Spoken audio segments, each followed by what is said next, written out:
नमस्कार दोस्तों रीट की परीक्षा के लिए ज्यामिति यानी कि ज्योमेट्री आज हम स्टार्ट करने वाले हैं। और ज्यामिति में भी सबसे बिल्कुल जीरो लेवल से हम स्टार्ट करने वाले हैं। और सबसे पहला जो हमारा टॉपिक है उसका नाम है रेखाएं व कोण यानी कि लाइंस एंड एंगल्स। मैं इंग्लिश मीडियम वाले स्टूडेंट्स को और हिंदी मीडियम वाले स्टूडेंट्स को साथ लेके चलूँगा, ठीक है। तो मेरे साथ लास्ट तक, अंत तक, इस वीडियो के लास्ट तक बने रहिए। आगे भी आपको इस टॉपिक की जो अपडेट्स है वो मिलती रहेंगी, इसलिए आप चैनल को प्लीज़ सब्सक्राइब कर दीजिए।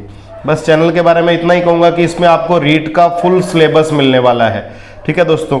तो चलिए स्टार्ट करते हैं रेखाएं व कोण। तो रेखा से पहले हमारा एक छोटा सा टॉपिक आता है बिंदु, और बिंदु को इंग्लिश में बोलते हैं पॉइंट। बिंदु को इंग्लिश में बोलते हैं दोस्तों पॉइंट। तो बिंदु क्या है? देखिए, जिसकी कोई लंबाई, चौड़ाई या मोटाई ना हो परंतु एग्जिस्ट करे, ठीक है ना, उसको क्या बोलते हैं? बिंदु बोलते हैं। यानी कि ये एक बिंदु है, ना तो इसकी लंबाई नाप सकते हैं, ना इसकी चौड़ाई नाप सकते हैं, ना इसकी मोटाई नाप सकते हैं। ये एक बिंदु है, ठीक है ना। समझ में आ गई? ज्यामिति का सबसे छोटा भाग जो है वो क्या है? बिंदु है, यानी कि पॉइंट है। अब हम नेक्स्ट बात करते हैं रेखा की।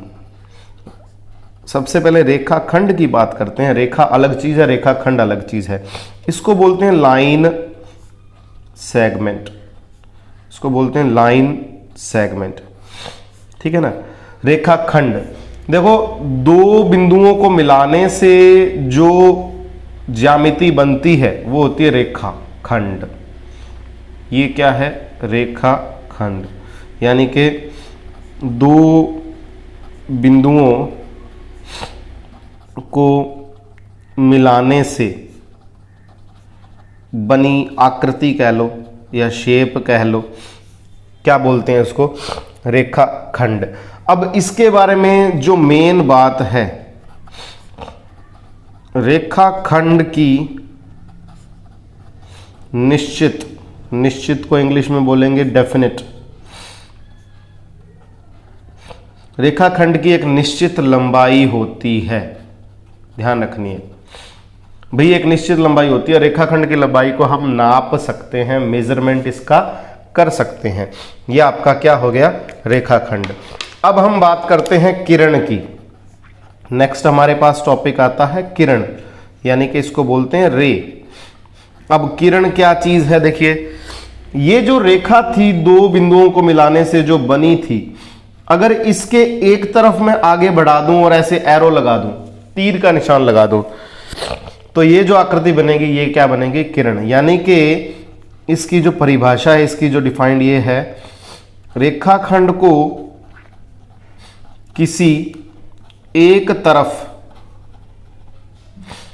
बढ़ाने से बनी आकृति जो है वो क्या है? किरण है। रेखाखंड को किसी एक तरफ बढ़ाने से जो बनी शेप है वो क्या है? किरण, यानी कि रे है। अब इसके बारे में जो मेन फैक्ट है वो ये है, इसकी लंबाई, किसकी? किरण की। इसकी लेंथ, जो लंबाई है, एक तरफ अनंत होती है। अब अनंत को इंग्लिश में बोलते हैं वही इनफाइनाइट। क्या बोलते हैं? इनफाइनाइट। तो इसकी जो लंबाई है एक तरफ क्या होती है? अनंत। यानी कि इस तरफ से तो इधर तो बढ़ नहीं सकती, इस तरफ हम इसको रोक नहीं सकते, ये जितनी मर्जी लंबी हो सकती है। इसलिए इसकी जो लेंथ है, जो इसकी लंबाई है वो क्या है? इनफाइनाइट। और इनफाइनाइट का सिंबल ये होता है, इनफाइनाइट यानी कि अनंत। इसकी जो लंबाई है वो हम नाप नहीं सकते। अब इसके बारे में बताऊं, लाइन सेगमेंट, जैसे ये पॉइंट ए है और ये पॉइंट बी है, तो ए बी रेखा को इस तरीके से डिनोट किया जाता है। और जो किरण है, अगर ये पॉइंट ए है और ये पॉइंट बी है, तो ए बी रे को इस तरीके से डिनोट किया जाता है। इन दोनों में फर्क होता है, ध्यान रखना, इन दोनों में फर्क होता है। अब आपका नेक्स्ट जो टॉपिक है वो है रेखा। नेक्स्ट जो टॉपिक है रेखा, और इसको बोलते हैं लाइन। इसको क्या बोलते हैं? लाइन। अब एक बात ध्यान से सुनिए, ए से इस पॉइंट को मैंने इधर बढ़ाया, अगर मैं इसको इधर भी बढ़ा दूं तो ये बन जाएगी लाइन। ठीक है, यानी कि रेखाखंड, ये जो रेखाखंड था को दोनों तरफ अनंत तक बढ़ाने से, रेखाखंड को दोनों तरफ अनंत तक बढ़ाने से बनी आकृति क्या कहलाती है? लाइन कहलाती है, रेखा कहलाती है। यानी कि इधर से भी और इधर से भी इसकी लंबाई निश्चित नहीं होती है। ये इसका मेन फैक्ट है, लेंथ इसकी निश्चित नहीं होती, लंबाई इसकी क्या होती है? अनंत होती है इसकी लंबाई, यानी कि इनफाइनाइट होती है इसकी लंबाई। इसकी लंबाई क्या होती है? इनफाइनाइट। इसको ए बी को इस तरीके से, इस ए बी को इस तरीके से, और रेखा जो ए बी होती है उसको इस तरीके से डिनोट किया जाता है। ठीक है दोस्तों, अब रेखाओं की कुछ प्रॉपर्टीज होती हैं दोस्तों। रेखाओं की क्या है? कुछ प्रॉपर्टीज होती हैं, तो थोड़ा ध्यान से सुनना। एक सरल रेखा, सरल रेखा यानी कि लाइन ओनली, स्ट्रेट लाइन, ठीक है ना। एक सरल रेखा के ऊपर अनंत बिंदु हो सकते हैं।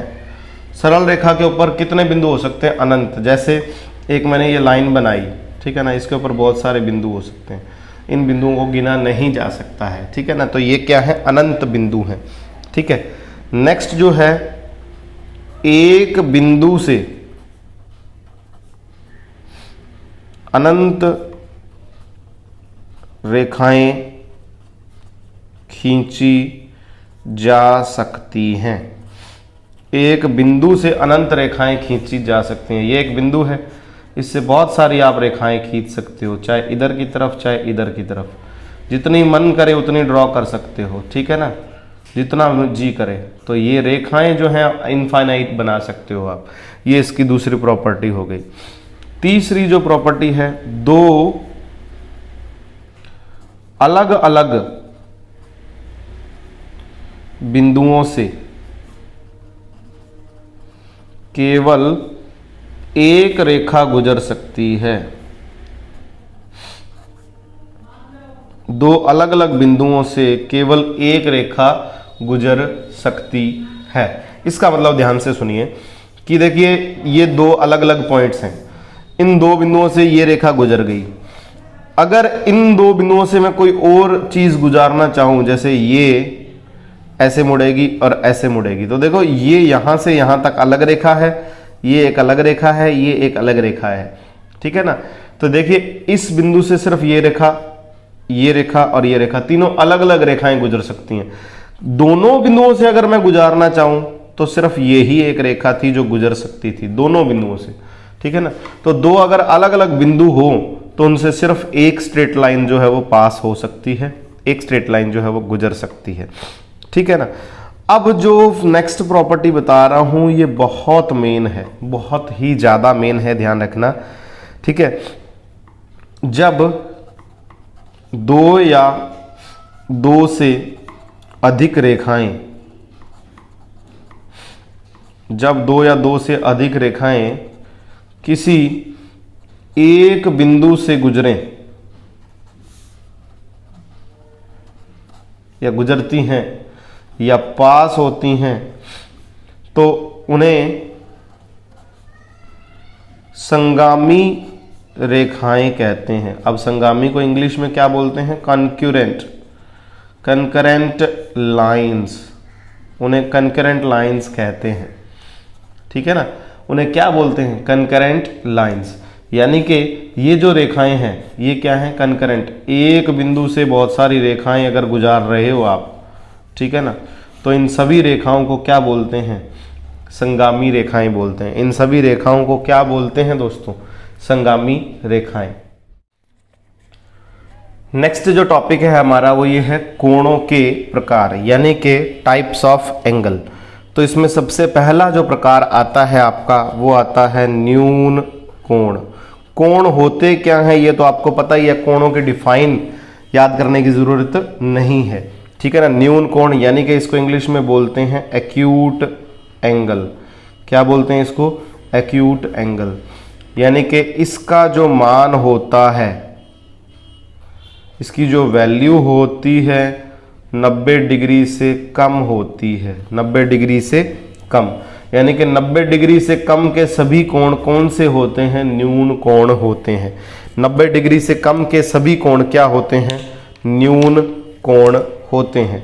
दूसरा जो आपका है पार्ट वो है समकोण। दूसरा जो आपका पार्ट है वो क्या है?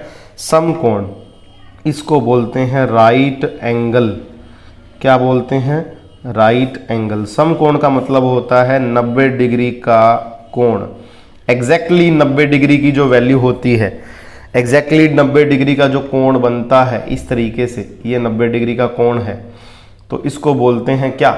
समकोण बोलते हैं। इसको क्या बोलते हैं? समकोण। देन थर्ड प्रॉपर्टी आपकी आती है अधिक कोण। थर्ड प्रॉपर्टी क्या आती है आपकी? अधिक कोण। अधिक कोण को बोलते हैं ऑब्ट्यूज एंगल। क्या बोलते हैं? Obtuse angle. ऑब्ट्यूज एंगल, ठीक है ना। अब इसमें सीधा सा दिख रहा है कि 90 डिग्री से अधिक का कोण जो होगा उसको क्या बोलेंगे? ऑब्ट्यूज एंगल बोलेंगे।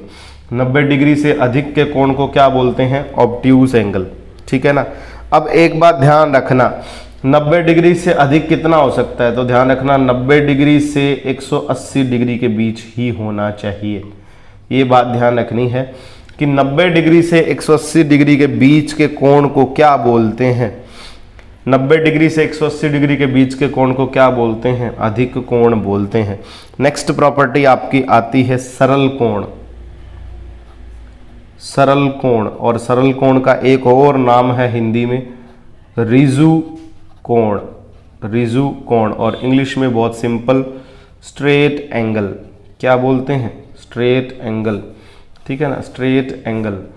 तो 180 डिग्री का जो कोण होता है, 180 डिग्री का जो एंगल होता है 180 डिग्री का, उसी को क्या बोलते हैं? सरल कोण। यानी कि एक स्ट्रेट लाइन बनती है ना यहाँ पे, ये जो कोण है ये 180 डिग्री का है, ये जो एंगल है ये क्या है?